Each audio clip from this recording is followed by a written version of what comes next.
My best friend called me boring and clingy at my own birthday party, so I became the villain she feared. I never thought I'd become the person who prints conversations and keeps receipts, but betrayal changes you in ways you never expect. For 6 years, T.S. was my person. We met freshman year of college when we were randomly assigned as roommates. We shared clothes, secrets, and eventually an apartment after graduation. She was the extrovert to my introvert, always pulling me into adventures I'd otherwise miss. I was the reliable one paired to the one who remembered birthdays, drove everywhere because she hated driving, and always had an emergency credit card when she was short on cash. I felt we balanced each other perfectly. My 25th birthday fell on a Thursday, but Taz insisted we celebrate that weekend instead. I'm planning something amazing, she promised. I agreed, even though it meant spending my actual birthday alone while she attended a work event. That Saturday, I spent the entire day preparing. I deep cleaned our apartment, baked my own birthday cake, Mia's favorite print chocolate with raspberry filling, and even bought champagne with money I shouldn't have spent. I wanted everything perfect for the friends she was bringing over. They arrived around 8. While I was in the kitchen putting candles on the cake, I heard Tatis's voice from the living room. God, she's so clingy. Did you see? She baked her own cake. Who does that? Someone laughed. Why do you even live with her? Free rides everywhere? Class, she pays the heifer and laces. She's boring as hell but useful. The cake nearly slipped from my hands. I stood frozen listening to my best friend list all the ways she tolerated me for convenience. I took a deep breath, plastered on a smile, and walked into the living room with the cake. Who's ready for dessert? That night I laughed at all the right moments, thanked everyone for coming, and hugged Tazinch goodbye when her friends left.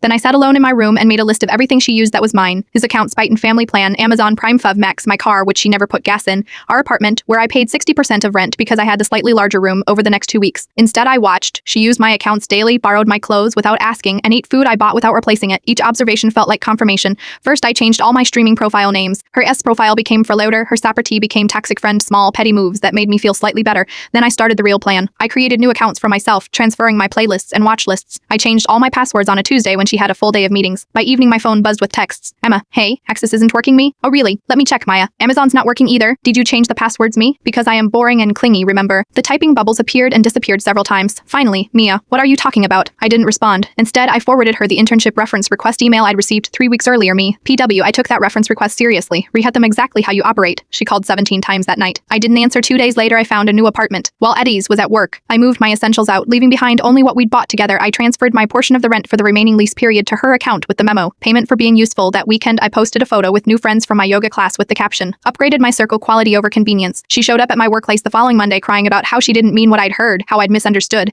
How could I throw away 6 years over one comment? It wasn't one comment, I said calmly. It was the moment I finally heard what you've been saying all along. 3 months later, my new apartment is smaller but peaceful. My new friends actually offer to drive sometimes, and when my streaming services suggest shows because you watched, they're actually things I enjoy, not what someone else was using me to see. People call me cold now for cutting her off completely. Maybe I am, but I'd rather be cold than convenient. Villains aren't born. They're created when someone who smiles too long finally stops.